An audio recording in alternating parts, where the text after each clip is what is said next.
Assalamualaikum warahmatullahi wabarakatuh. Halo teman-teman semuanya, bertemu lagi bersama Dadi Kamal Riyadi. Ya, di video kali ini aku bakal menceritakan kisah mistis, dimana kisah ini berdasarkan pengalaman pribadi sahabat aku sendiri.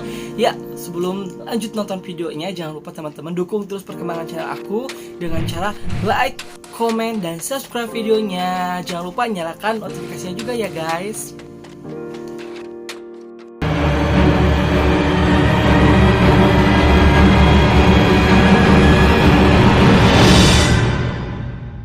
Di kisah ini tuh diceritakan langsung sama sahabat aku, tapi sahabat aku tuh minta namanya tuh dirahasiakan. Jadi kita sebut aja dia Damar.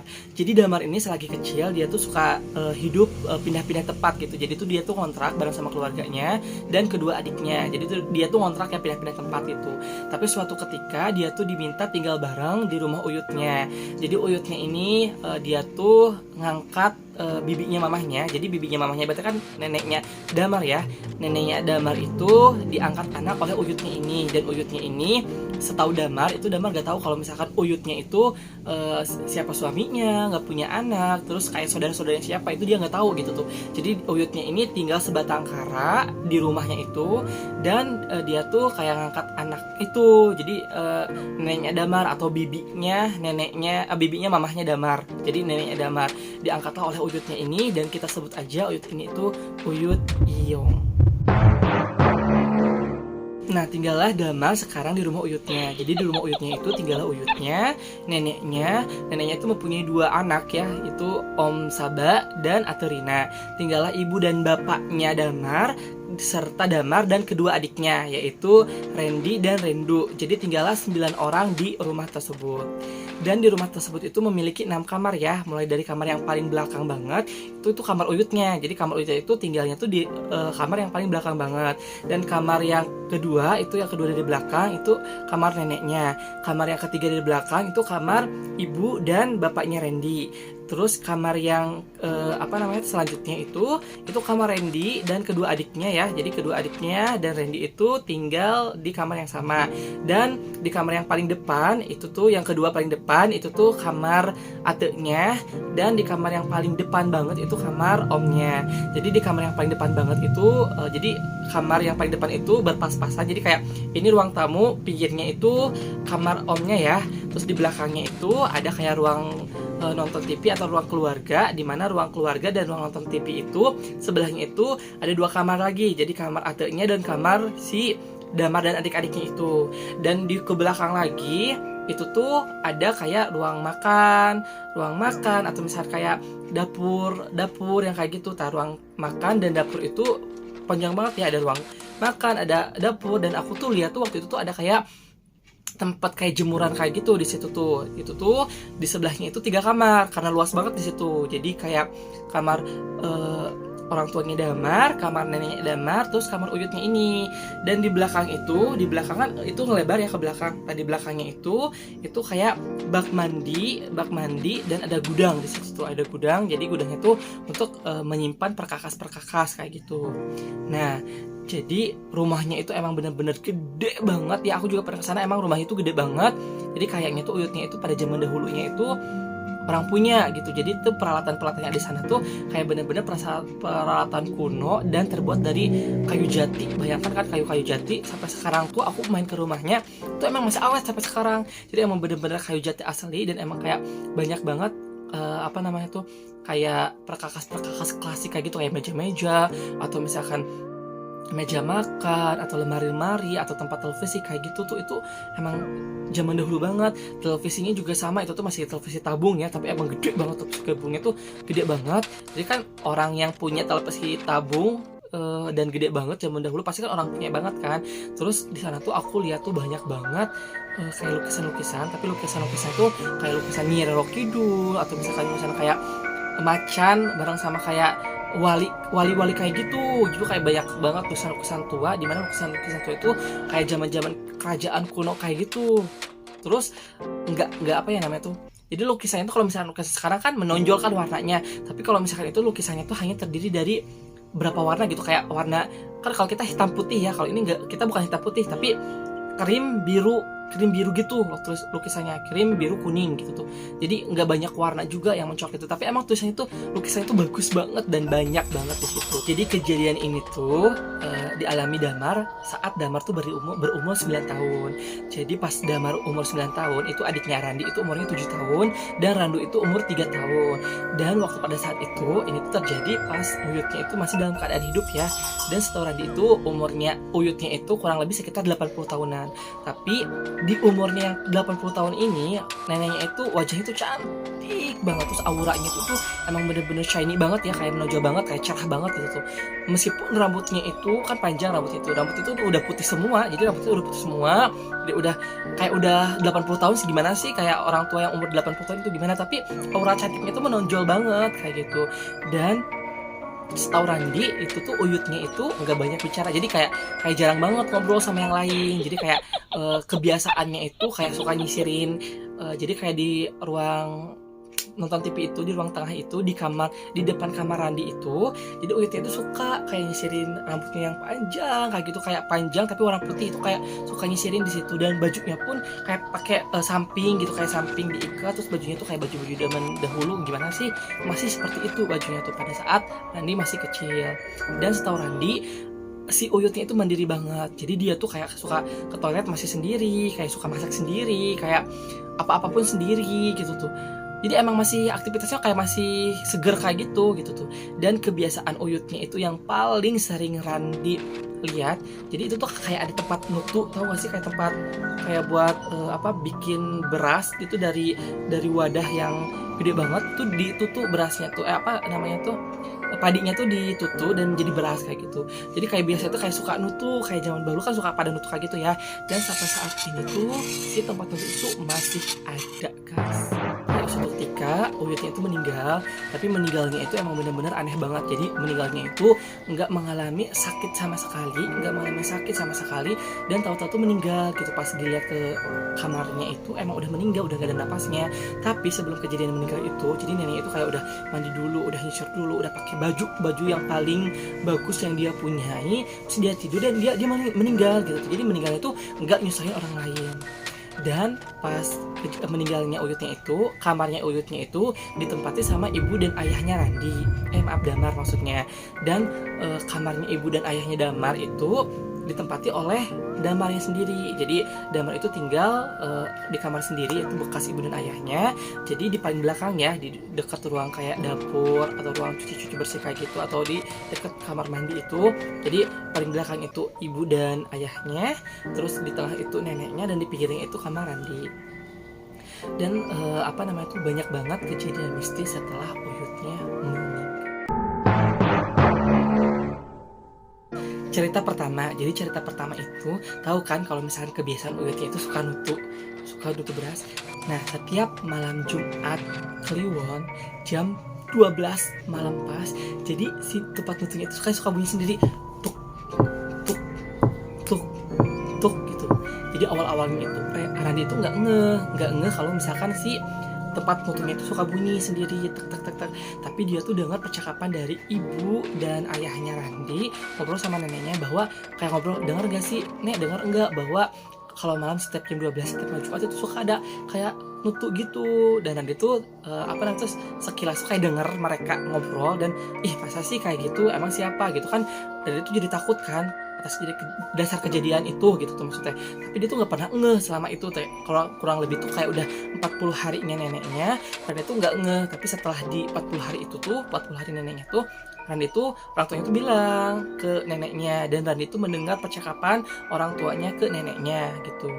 Dan di hari berikutnya itu, di malam Jumat Kliwon berikutnya itu tuh Randi tuh dengar jam 12 tiba-tiba dia kebangun, dan dia tuh sadar, dia tuh tahu kalau misalkan malam itu malam Jumat Kliwon, dia tuh kebangun jam 12, dan dia tuh dengar kayak tuh gitu tuh. Terus dia tuh keluar, jadi kan biasanya mesin tutunya itu suka di dapur ya. Jadi pas keluar kamar tuh, jadi depannya kamar Damar itu meja makan, dan pinggirnya itu kayak dapur.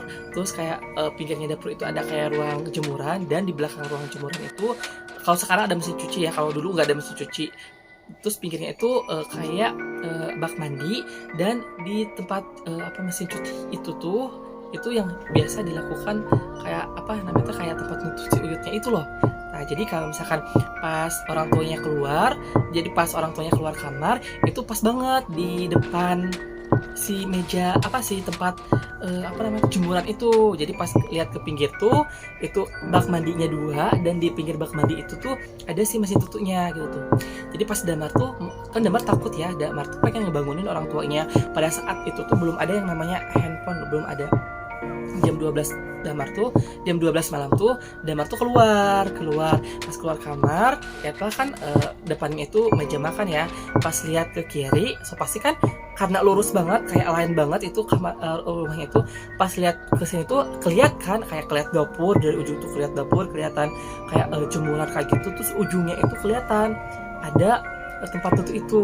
Pas dilihat ternyata suaranya berhenti dan si tempat tutupnya itu ngebalik loh. Jadi kayak misalnya kalau dipakai kan dibuka kan kayak gitu, tapi ini posisinya lagi ngebalik. Dan si tempat tutupannya itu kayak ada kayu gede banget gitu, panjang banget, gede banget, itu ada di pinggirnya loh. Dan dalam keadaan diam aja. Bisa kebayangkan kalian lihat ke pojokan, terus langsung dari kamar itu lihat, jadi kayak masuk lagi, nutup lagi pintunya, dan itu bunyi lagi, tuk tuk tuk, dan kedengarnya tuh di pas ujung suaranya tuh dari ujung tempat tutupnya itu loh. Bisa dibayangkan kan kalian takutnya Damar kayak gimana. Dan itu tuh Damar waktu kejadian itu tuh dia berumur 9 tahun loh. Kayak gimana kan aku kalau misalnya aku berada di posisinya, aku udah ngejerit, aku udah nangis, tapi Damar tuh kayak masuk lagi ke kamarnya, dia kayak kembali kayak seliput lagi, dia kayak tidur lagi. Dan bayangkan kan pada saat itu tuh gak ada HP, gak ada gadget, gak ada hiburan apapun. Kalau kita kan sekarang bisa lihat gadget HP kayak gitu, kalau zaman dulu Damar tuh gak punya kayak gitu. Dia tuh kayak langsung tidur lagi, kembali lagi tidur lagi. Terus dia kayak dengerin kayak bener-bener itu tuh nggak berhenti sampai jam 1 malam. Dan Damar tuh selama 1 jam itu tuh dia nggak bisa tidur sama sekali. Dia terus dengerin aja kayak mesin duk duk duk duk. Bayangkan selama 1 jam lamanya.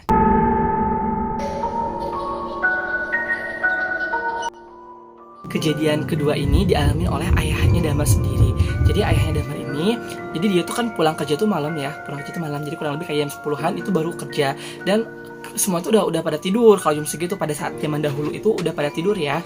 Dan posisinya itu ayahnya Damar itu lagi makan, tapi makannya itu nggak di ruang makan, tapi di area ruang keluarga atau ruang nonton TV ini gitu. Cuman emang posisinya pas saat itu TV itu nggak nyala, cuma ada radio. Dan kebiasaan nenek juga pada saat dulu kala itu, nenek itu suka kayak nyisirin itu tuh sekalian dengerin radio gitu loh. Jadi kayak nyisirin dengan radio di tempat itu. Tiba-tiba setelah bapaknya lagi makan di situ, radionya itu nyala sendiri guys. Bayangkan kan, radio itu bisa nyala sendiri. Bapaknya kaget tuh kayak, ini siapa loh radio yang nyalain radio gitu, tiba-tiba nyala gitu tuh. Kayak aneh banget gitu, janggal banget gitu. Tiba-tiba dimatiin lagi lah sama bapaknya Damar, lanjutin lagi makan. Pas lanjutin makan udah kayak nyimpan bekas makannya itu kayak ke meja makan. Terus dia tuh ke belakang kan, ke ruang jemuran itu, terus ke kamarnya itu. Tiba-tiba kedenger lagi, nyala lagi radionya, nyala lagi. Yang dari depan itu, yang dari ruang tengah itu tuh dia tuh nyala lagi radionya, katanya gitu. Bapaknya itu balik lagi, pas dilihat sambungannya itu ternyata sambungannya gak nyala guys, dimatiin lah. Kan kalau misalnya dulu radio itu harus dicolokin ya, colokin kan, ada yang pakai baterai, ada yang colokin. Ini radio yang colokin loh ke listrik guys. Jadi tiba-tiba itu nggak ada apa kan. Kalau misalkan setahu aku kalau misalkan radio yang pakai baterai, yang nggak pakai baterai itu harus nyala ke listrik kan. Ini sambungan listriknya itu nggak nyala, tapi nggak nyambung, maksudnya nggak nyolok, tapi radionya nyala. Kan bapaknya Randi itu takut ya, dia langsung dimatiin mati, masuk ke kamar, langsung bangun istrinya, bilang gini, langsung pada saat itu kayak ibunya itu kayak berdoa, kayak ayat kursi, 2 ayat kursi kayak gitu. Terus ibunya kan karena udah tidur, dia jadi kayak sholat tahajud, terus kayak minta tolong, minta perlindungan dan sebagainya, minta kayak uyutnya itu dikasih ketenangan lah di alam sana, kayak gitu tuh. Itu yang terjadi oleh si ayahnya Damar. Dan selanjutnya itu dialami oleh ibunya Damar sendiri.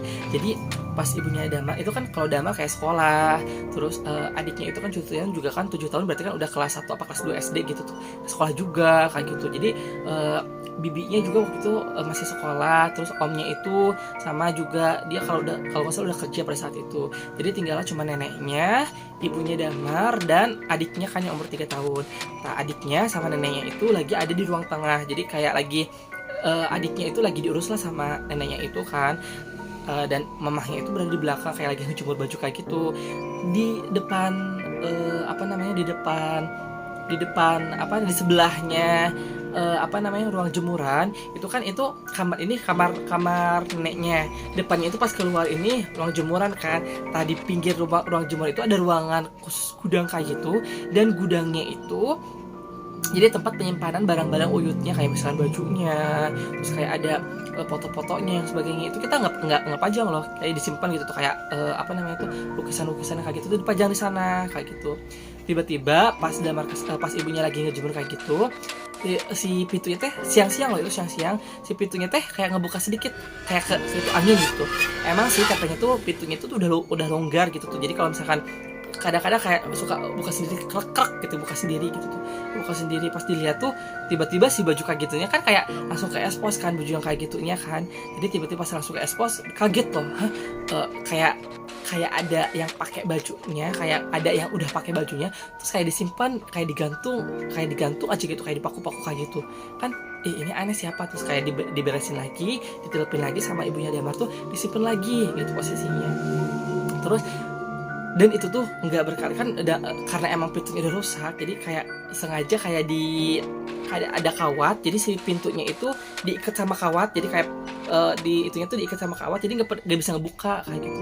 Tapi itu sering banget setiap malam Jumat itu kayak suka, setelah malam Jumat itu kayak misalkan kayak subuhnya itu sama Jumat, si pintunya itu suka kebuka, dan itunya tuh kebuka kayak ada yang ngebuka, terus kayak ada orang yang udah masuk gitu loh posisinya.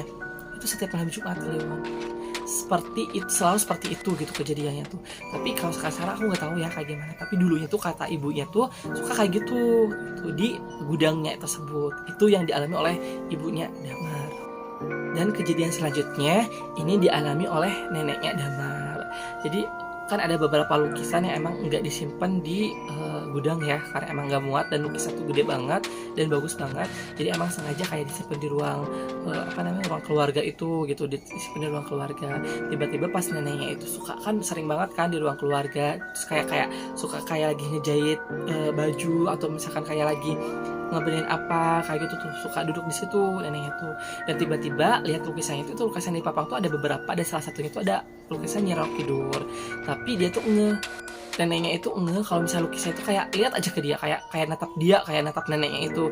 Jadi pas neneknya pindah ke sini, jadi lukisannya itu kayak ngeliatin ke sini. Kalau misalnya neneknya pindah ke sini, lukisannya itu kayak itu sini, mikir, ini lukisannya kayak bisa lihat aku apa enggak sih gitu. Tapi tiba-tiba kalau dia pas ke samping pun, si mata lukisan tuh kayak bener-bener ke samping, sampai ke samping lukisan. Jadi ini lukisannya kan deket banget nih, misalkan di sini di tembok, neneknya tuh ke sebelah sini kan, tapi si lukisan itu tuh kayak lihat ke neneknya banget, di ujung itu neneknya tuh. Dia selalu seperti itu. Pas kejadian kayak gitu tuh, itu dialami sama neneknya, dan keluarga lain juga kayak ngalamin juga kejadian kayak gitu.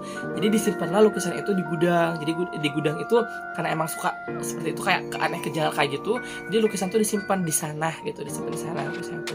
Dan karena lukisannya itu gede banget, jadi nggak disimpan di dinding, jadi kayak di bawah kayak gitu. Tapi si lukisan itu suka jatuh kayak ketimpang-timpang, kayak nggak tahu itu sama tikus atau apa, suka kegeruk-geruk. Padahal itu kan harus dikunci kan posisinya. Pas dilihat tuh lukisannya jatuh lagi, dibenerin, suatu ketika jatuh lagi, dibenerin, suatu ketika jatuh lagi kayak gitu. Jadi udahlah, mungkin itu tuh kayak diselampetin di lemari biar nggak jatuh kayak gitu sampai sekarang tuh. Dan sampai sekarang tuh lukisannya masih ada guys, dan aku tuh ditunjukin juga lukisannya itu sama teman aku, dan aku tuh lihat lukisannya. Emang lukisannya itu emang gede banget dan cantik sih. Nyi Roro Kidulnya itu cantik, tapi serem, jatuhnya serem ya kalau menurut aku, karena emang gede banget, terus nggak jadi warnanya itu hanya tipikal warna emang kayak kan kalau dulu tuh foto-foto hitam putih, kalau ini biru kuning gitu. Iya emang bener-bener kayak gitu lukisannya gitu. Itu yang dialami sama neneknya Damar ya teman. Ya, dan kejadian selanjutnya itu dialamin oleh adiknya Damar, itu Birina ya, Aterina. Jadi Aterina itu setiap mau ke kamar mandi, itu kan pas mau ke kamar mandi itu melewati kamar yang dulu bekas Uyutnya, tapi sekarang tuh ditempatin sama ibu sama ayahnya Damar kan. Tapi yang dilihat Damar itu kalau misalkan kayak sekedar ngelewat kan pintunya kebuka tuh.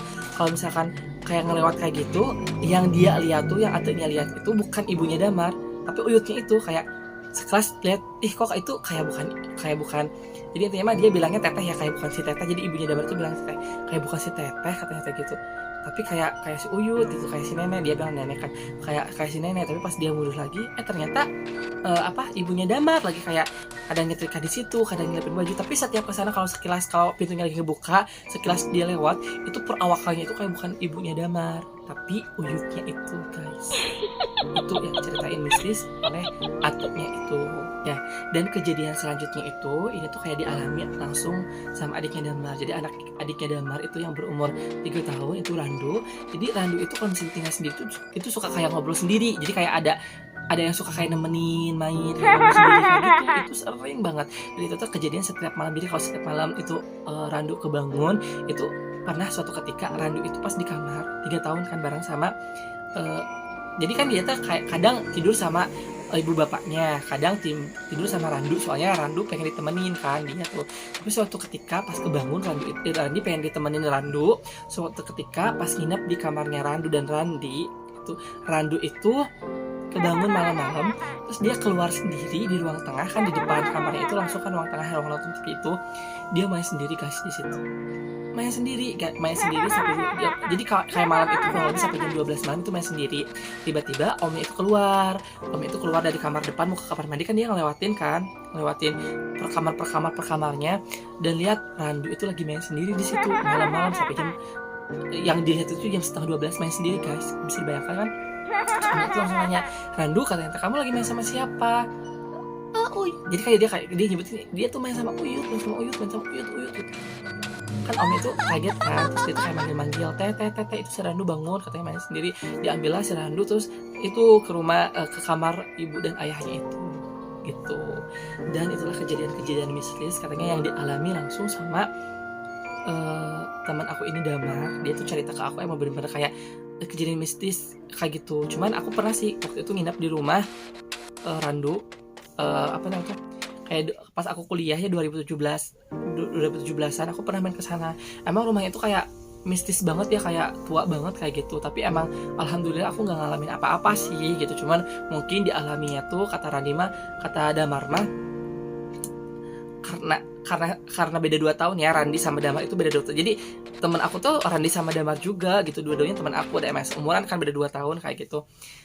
Jadi pas kata Randi dan kata Damar itu pas tinggal di sana itu sering banget ada beberapa hari kejadian-kejadian yang emang janggal banget kayak gitu.